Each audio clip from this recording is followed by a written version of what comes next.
deux systèmes, on va dire deux particules si vous voulez, deux photons, d'accord? Pour simplifier, deux photons, on les réunit dans certaines conditions. Ils étaient différents, ils avaient des propriétés différentes, aussi bien usuelles comme la polarisation que quantique comme le spin. Et ils sont réunis et après, si vous voulez, et ils peuvent être à distance très grande. Hein. Oui, c'est ce passage-là que je comprends, parce que si on les réunit, comment après ils sont à une distance? Enfin, quelque part dans ma tête, du coup, la façon dont vous le décrivez, Oui. c'est comme si on les réunissait physiquement au même endroit, qu'après on les Non, mais on les réunit. Ok, c'est ma faute. On les fait communiquer, par exemple, pour être ça, c'est pas exactement ça, mais on les fait communiquer par une fibre optique. Si vous voulez. Excusez-moi, vous avez raison. Merci. Ah, ils sont réunis, ils sont connectés. Pardon, c'est connecté, j'aurais dû dire. Merci. Effectivement. Ah, c'est ça qui se passe. Et après, bon, et lorsqu'il y a, comment dirais-je, il se produit donc un phénomène très curieux de. On a affaire à un système qui devient, comment dirais-je, inséparable. Voilà, c'est très bizarre.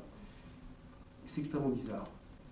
Et pour vous donner un scoop, c'est tout récent, ça date d'un mois, dans deux grandes universités américaines, dont le MIT, le fameux MIT. Donc j'ai lu l'article récemment.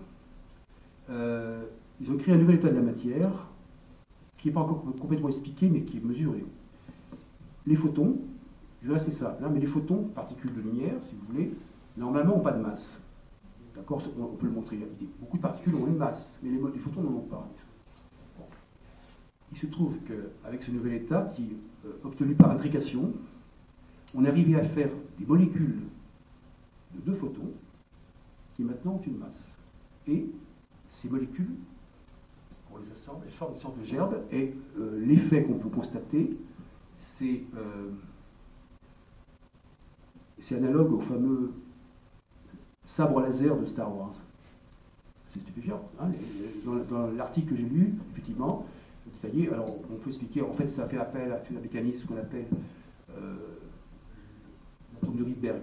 Bon, enfin, on peut expliquer ça, mais c'est un nouvel état de la matière qui a été obtenu et qui montre que finalement on croyait connaître les particules, mais je ne suis pas sûr qu'on les connaisse vraiment.